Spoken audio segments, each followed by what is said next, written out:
শুরুতে দেখি ক্রিস আর রোজকে। তারা দুজনেই দুজনকে প্রচুর ভালোবাসতো। তারা গার্লফ্রেন্ড বয়ফ্রেন্ড ছিল।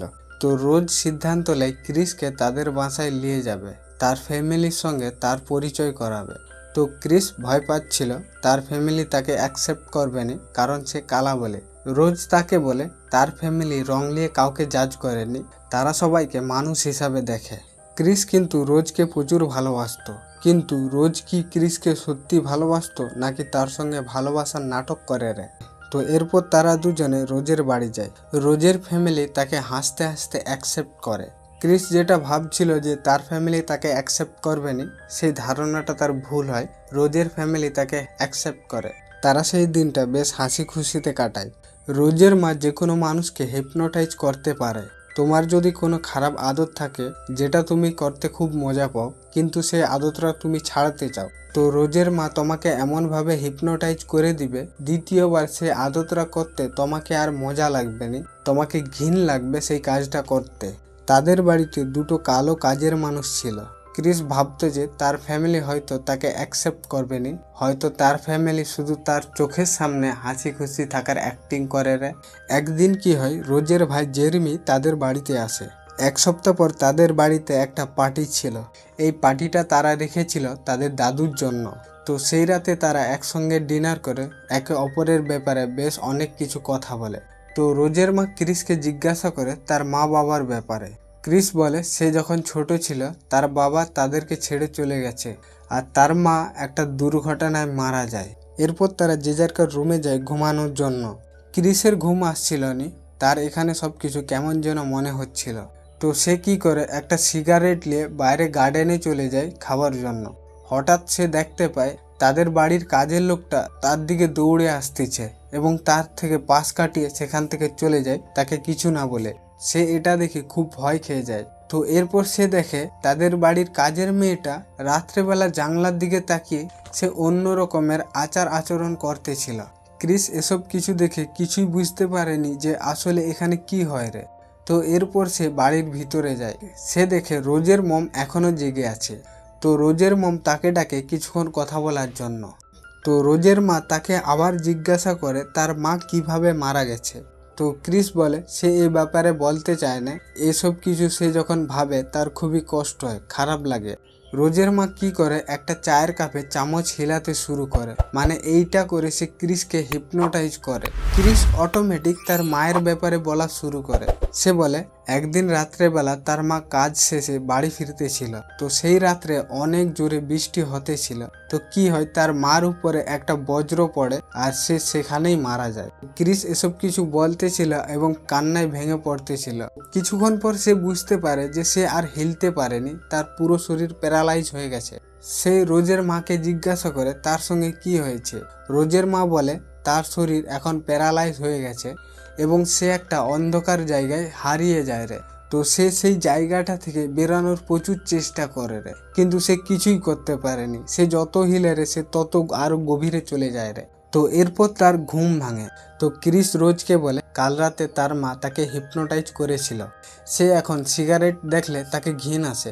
কালকে যে জিনিসটা করতে তাকে মজা লাগতো, আজকে সেই জিনিসটা করতে ঘৃণা করে রে। তো রোজের মা তাকে হিপনোটাইজ করে এই বদ অভ্যেসটা ছাড়িয়ে দেয়। রোজ তার কাছে ক্ষমা চায় তার মা তার সঙ্গে এরকমই করছে বলে। তো এরপর সে ওয়াল্টারের কাছে যায় তার সঙ্গে কিছু কথা বলার জন্য। ওয়াল্টার তাকে বলে কাল রাতে সে যা কিছু দেখেছিল ওই সময়ে সে ওয়ার্কআউট করতেছিল। তো সে তাকে ভয় খাওয়ানোর জন্য তার কাছে ক্ষমা চায়। সে বলে রোজ একটা খুব সুন্দর মেয়ে, সে লাইফ পার্টনার হিসেবে খুব ভালো হবে। তো ক্রিস তার কথা শুনে অতটা খুশি হয় না, কারণ তার কথা বলার ধরন দেখে মনে হয় রে যে সে তাকে পছন্দ করেনি। তো এরপর সেই দিনটা চলে আসে যেই দিন তাদের বাড়িতে পার্টি ছিল। তো পার্টিতে সব বয়স্ক লোক আর বয়স্ক মহিলারা আসে। এরা সবাই কোটি কোটি টাকার মালিক ছিল। তো তাদেরকে ওয়েলকাম জানায় তাদের বাড়ির কাজের লোক। এটা দেখে কিছু তো গোলমাল মনে হয় রে। তো তারা সবাই ক্রিসের সঙ্গে কথা বলে। কিছু কিছু লোক তো তাকে ছুঁয়ে দেখে আর বলে সে অনেক শক্তিশালী এবং দেখতে অনেক হ্যান্ডসাম। তো এই ভিড়ের মাঝে ক্রিস একটা তার মতো লোককে দেখতে পায়। তো সে তার কাছে গিয়ে কথা বলার চেষ্টা করে। লোকটার আচার আচরণ দেখে মনে হয় সে 26-27 বছরের ছেলে নয়। তার আচার আচরণ যেন 60-65 বছরের বয়স্ক লোকের মতন। তো এই লোকটার যে স্ত্রী ছিল তার বয়স প্রায় 50 বছর প্লাস। সে কিছুই বুঝতে পারেনি যে আসলে তার সঙ্গে হয় রেটা কি। তাকে সেখানে সবাই ছুঁয়ে দেখে রে, আর তার সমবয়সী একটা ছেলে তার থেকে 30 বছরের মেয়েকে নিয়ে ঘুরতিছে। সে মেয়েটা নাকি তার স্ত্রী। আর সেই ছেলেটার আচার আচরণ দেখে মনে হয় রে সে যেন 50-60 বছরের বয়স্ক লোক। এরপর ক্রিস একটা অন্ধ লোকের সাথে কথা বলে। লোকটা ক্রিসের খুবই প্রশংসা করে তার কাজের জন্য। ক্রিস খুব ভালো ফটো তুলতো। এরপর সে সিঁড়ি বেয়ে তার রুমে যায়। তখনই কি হয়, নিচে যত লোক ছিল তারা সবাই ক্রিসকে দেখা শুরু করে। তার সঙ্গে কিছু তো হয় রে, কিছু তো গড়বড় আছে মামা। এরপর তুমি যত দেখবো তত রহস্য ফাঁস হবে। ক্রিস তার ফোনটা চার্জে লাগিয়ে বাইরে গিয়েছিল, তো সে এসে দেখে ফোনটা খোলা পড়ে আছে। সে এ ব্যাপারে রোজকে বলে, হয়তো জর্জিনা এই কাজটা করেছে। এরপর সে তার বন্ধু রোডকে ফোন করে। সে রোডকে বলে এইখানে সব সাদা লোকরা ভাবে যে কালোরা তাদের গুলাম হওয়া দরকার। তাকে এখানে এক মুহূর্ত থাকতে ভালো লাগেনি। সে যখন থেকে এইখানে আসছে এখানে তার সঙ্গে কিছু তো হয় রে, কিন্তু সে এসব কিছু বুঝতেই পারেনি যে তার সঙ্গে হয় রেটা কি। তো রোড তাকে বলে সেখান থেকে চলে আসতে, না হলে সেই সাদা লোকগুলো তাকে গুলাম বানিয়ে সেখানে রেখে দিবে। তো সে বলে ক্রিসের মা তাকে হিপনোটাইজ করে তার সিগারেটের আদত ছেড়ে দিছে। যে নেশা করতে তাকে ভালো লাগতো এখন তার সিগারেট দেখলেই তার শরীর ঘিন উঠে।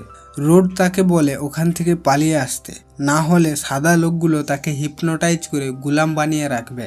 এরপর সে ফোন রেখে দেয়। তার কাছে জর্জিয়া আসে। সে আকাচমকা তাকে দেখে ভয় খেয়ে যায়। জর্জিয়া তাকে বলে হয়তো কাজ করার সময় তার হাত লেগে ফোনটা চার্জ থেকে খুলে গেছে। এমন হবার জন্য জর্জিয়া তার কাছে ক্ষমা চায়। ক্রিস বলে কোনো ব্যাপার নয়, এসব কিছু নর্মাল, মানুষের দ্বারা এসব কিছু হয়। ক্রিস তাকে নিজের মানুষ ভেবে একটা কথা বলে। এই সাদা লোকের মাঝে থাকতে থাকতে তাকে মাঝে মাঝে ভয় লাগে যে এই সাদা লোকগুলো তার কিছু করে দিবেনি তো। জর্জিয়া এটা শুনে কেঁদে ফেলে। তার চেহারা দেখে মনে হয় সে কিছু তো বলতে চায় কিন্তু বলতে পারেনি। তো সে আবার হাসি মুখ করে তাকে বলে এই লোকগুলো অনেক ভালো, তারা তাদের সঙ্গে খারাপ কিছু করবেনি। তো সে এটা বলার পর সেখান থেকে চলে যায়। তো এরপর ক্রিসকে একটা লোক কিছু প্রশ্ন করে, কিন্তু তার উত্তর সে দিতে পারেনি। তো সে উত্তর দিবার জন্য তার সমবয়সী সেই লোকটার দিকে আঙুল বাড়ায়, তাকে বলে যে এই প্রশ্নের উত্তরটা দিতে। তো সেই লোকটা যখন তাদের প্রশ্নের উত্তর দিতেছিল, ক্রিস কি করে, সে যখন প্রশ্নের উত্তর দিতেছিল তো ক্রিস তার ফোন বের করে তার ফটো তুলতেছিল। তো তার ফোনের ফ্ল্যাশ জ্বলে যায়। ফ্ল্যাশ জ্বলার পর কি হয়, লোকটার নাক থেকে রক্ত বেরানো শুরু হয়। লোকটা আচানক ক্রিসের উপরে ঝাঁপিয়ে পড়ে আর বলে এখান থেকে চলে যাও, নাহলে এরা তোমাকে মেরে ফেলবে। নিজের জাহান বাঁচিয়ে এখান থেকে পালিয়ে যাও, এরা খুব খারাপ মানুষ। লোকটা এইসব কিছু বলার পর কান্নায় ভেঙে পড়ে। এটা দেখার পর যেন মনে হয় রে যে সেই লোকটা তার পুরনো স্মৃতি ফেরত পেয়েছে। তো এরপর কি হয়, সেই লোকটাকে ক্রিসের মা আবার হিপনোটাইজ করে ঠিক করে দেয়। ঠিক হয়ে যাবার পর সেই লোকটা ক্রিসের কাছে ক্ষমা চায় তার সঙ্গে এইরকমই করার জন্য। ক্রিস এটা শুনে ভয় খেয়ে যায়। সে ভাবে যে তার সঙ্গে এখানে কিছু তো হয় রে, হয়তো এর মধ্যে কিছু না কিছু আছে। এরপর ক্রিস রোজকে বলে তার এখানে ভালো লাগেনি, সে এখান থেকে চলে যাবে। যখন থেকে সে এখানে আসছে তার সঙ্গে কিছু তো হয় রে। অন্যদিকে দেখি রোজের বাবা ক্রিসের ফটো লাগিয়ে বয়স্ক লোকেদের মধ্যে বেটিং করে রে। বয়স্ক লোকগুলা যেন তাকে কিনতে চায়, তাকে কেনার জন্য দাম বলে রে। তো সেই অন্ধ লোকটা সব থেকে বেশি টাকা দেয়, সে ক্রিসকে কিনে নেয়। ক্রিসের পিঠ পিছে এসব কিছু হয় রে। তো ক্রিস এসব ব্যাপারে কিছুই জানেনি। ক্রিস রোজকে বলে তার মা যখন থেকে তাকে হিপনোটাইজ করেছিল সে তখন থেকে ওইসব কিছু ভাবে রে যেইগুলো সে ভাবতে চায় না। তো সে রোজকে বলে আজ রাতেই তারা এখান থেকে চলে যাবে। তো এরপর তারা চলে যাবার জন্য ব্যাগ প্যাক করতেছিল। তখনই ক্রিস একটা ছোট দরজা খোলা দেখতে পায়। সে সেখানে গিয়ে দেখে একটা লাল বাক্স পড়ে আছে। তো সে যখনই লাল বাক্সটা খুলে দেখে, সে লাল বাক্সটার ভিতরে এমন কিছু দেখে যা দেখার পর তার হুঁশ উড়ে যায়। তার মধ্যে অনেকগুলো ফটো ছিল রোজের এবং তার অনেকগুলো বয়ফ্রেন্ডের। সে এটা থেকে বুঝতে পারে যে রোজের আগে আরও অনেক বয়ফ্রেন্ড ছিল, হয়তো এদেরকে হিপনোটাইজ করে গুলাম বানিয়ে রেখেছে, এবার তার পালা। সত্যি কি রোজ তাকে ভালোবাসে রে, নাকি রোজ তার সঙ্গে ভালোবাসার অ্যাক্টিং করে রে? সে যে ফটো দেখেছে এ ব্যাপারে রোজকে জানায় না। তো সে রোজের কাছ থেকে গাড়ির চাবি চায়। রোজ গাড়ির চাবি ব্যাগের মধ্যে খোঁজাখুঁজি করে। তো এরপর রোজের মা তাকে জিজ্ঞাসা করে তারা কেন এখন চলে যায় রে, কাল সকালে চলে যেতে পারে। তো সে বলে তার যে কুকুরটা ছিল সেই কুকুরটার খুব শরীর খারাপ, তারা গিয়ে সেই কুকুরটাকে ডাক্তারের কাছে নিয়ে যাবে। তো এরপর তাদের ফ্যামিলি তার আসল রূপ দেখায়। রোজের ভাই তাকে মারার জন্য লাফিয়ে ওঠে, ক্রিস কোনোরকমভাবে নিজেকে ডিফেন্ড করে। তো ক্রিস কি করে তার ভাইয়ের উপরে অ্যাটাক করে দেয় তাকে মারার জন্য। তো রোজের মা চায়ের কাপে চামচ বাড়িয়ে তাকে হিপনোটাইজ করে দেয়, সে অজ্ঞান হয়ে সেখানে পড়ে যায়।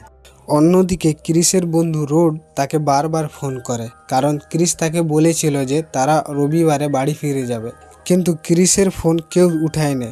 সে চিন্তায় পড়ে যায় তার বন্ধুর সাথে কিছু হয়নি তো। সে সবসময় ক্রিসকে বলতো সাদা লোকেদের থেকে দূরে থাক, তারা তাকে হিপনোটাইজ করে গোলাম বানিয়ে নিবে। তো সে এইটা ভাবে আর ভয় খায়। তো সে পুলিশ স্টেশনে যায়, সে পুলিশকে বলে তার বন্ধু নিখোঁজ হয়ে গেছে 2 দিন ধরে। রবিবারে সে চলে আসবে বলেছিল, কিন্তু 2 দিন হয়ে গেছে সে আর আসেনি। আর সে তাকে ফোন করে রে, কিন্তু তার ফোন কেউ তুলেনি। সে তার গার্লফ্রেন্ডের বাড়ি গিয়েছিল, তো সেখান থেকে সে নিখোঁজ হয়ে গেছে। হয়তো তার গার্লফ্রেন্ডের লোকেরা তাকে হিপনোটাইজ করে তাকে গোলাম বানিয়ে রাখছে। তো পুলিশরা তার কথা শুনে হাসা শুরু করে। তো সে সিদ্ধান্ত নেয় সে একা তার বন্ধুকে খুঁজবে, কারো সাহায্য নেবে না। এরপর দেখি ক্রিসের জ্ঞান ফিরে, তাকে একটা চেয়ারে বেঁধে রেখেছিল। তার সামনে টিভিতে একটা লোক এসে কিছু বলে। এরপর আবার সেই চায়ের কাপে বাড্ডায় ক্রিস এই আওয়াজটা শুনে আবার অজ্ঞান হয়ে যায়। রোড আবার ক্রিসকে ফোন করে, তখন ফোনটা রোজ তুলে। সে রোজকে জিজ্ঞাসা করে ক্রিস কোথায় গেছে, 2 দিন ধরে সে ফোন তুলেনি কেন। রোজ তাকে মিথ্যা কথা বলে, সে বলে ক্রিস তার সঙ্গে ঝগড়া করে 2 দিন আগে চলে গেছে। রোড তার কথা শুনে বুঝতে পারে যে সে মিথ্যা কথা বলে রে। এরপর রোজ কি করে সেই লোকটার উপরে লাইন মারা শুরু করে। সেই মেয়েটা তার নিয়ত চেঞ্জ করে লে, সে বলে এবার থেকে আমি তোমার সঙ্গে রিলেশনে যাব, তোমার সঙ্গে ঘুরবো, খাবো, সব কিছু করবো। রোড এটা শুনে তার কথায় ধ্যান দেয় না, সে আগে থেকে বুঝে গেছে যে এই মেয়েটা তার বন্ধুকে ফাঁসাইছে।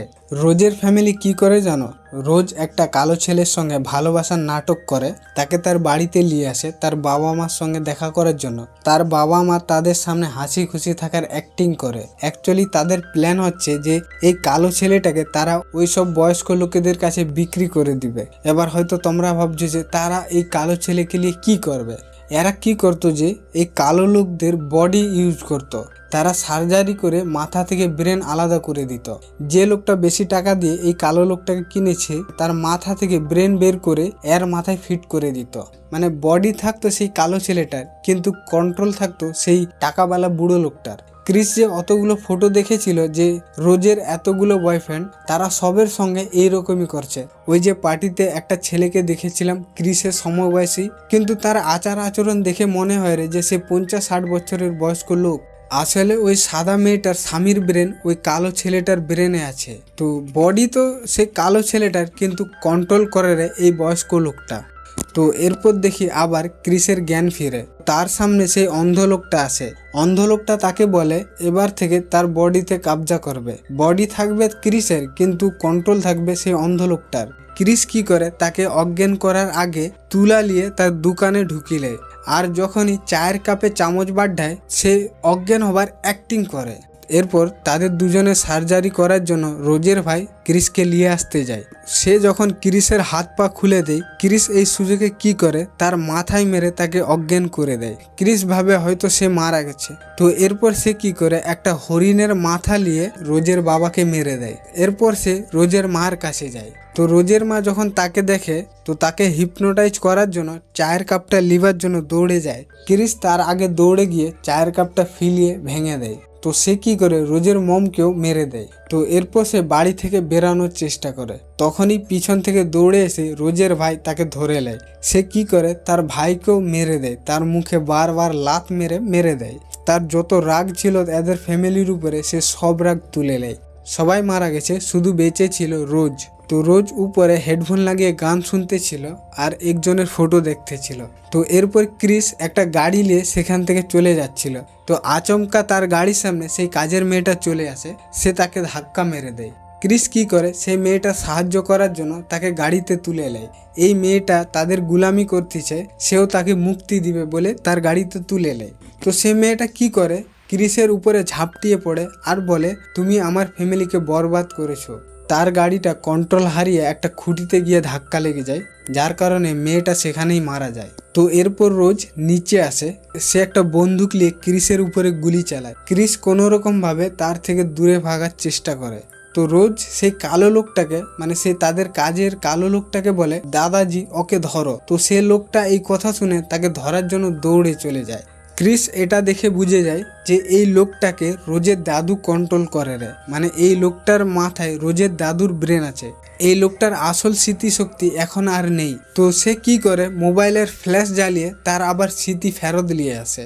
যখনই ফ্ল্যাশ তার চোখে পড়ে, লোকটা তার পুরনো স্মৃতি ফিরে পায়। তো সে দাঁড়িয়ে রোজের কাছে বন্দুকটা চায়। রোজ ভাবে হয়তো তার দাদা তার কাছ থেকে বন্দুকটা চাইছে ক্রিসকে মারার জন্য। তো সেই লোকটা বন্দুকটা নিয়ে রোজকে গুলি করে দেয় এবং সে নিজে গুলি খেয়ে সুসাইড করে নেয়, কারণ সে বুঝে গেছে যে তার শরীরে অন্য কারুর কন্ট্রোল আছে, আর সেই কাজের মেয়েটার ভিতরে রোজের দাদির কন্ট্রোল ছিল। তো এরপর সেখানে পুলিশের একটা গাড়ি আসে। ক্রিস এটা দেখে নিজের দুটো হাত উপরে তুলে নেয়। তো গাড়ি থেকে বেরোয় ক্রিসের বন্ধু রোড। তো সে তার বন্ধুকে বাঁচানোর জন্য এখানে আসে। তো বন্ধুরা, কাহিনীটা এখানেই শেষ হলো। তো ভিডিওটা যদি ভালো লাগে তাহলে একটা লাইক দাও, আর আমাদের চ্যানেলটা সাবস্ক্রাইব করো এরকমই মুভি এক্সপ্লেন ভিডিও দেখার জন্য।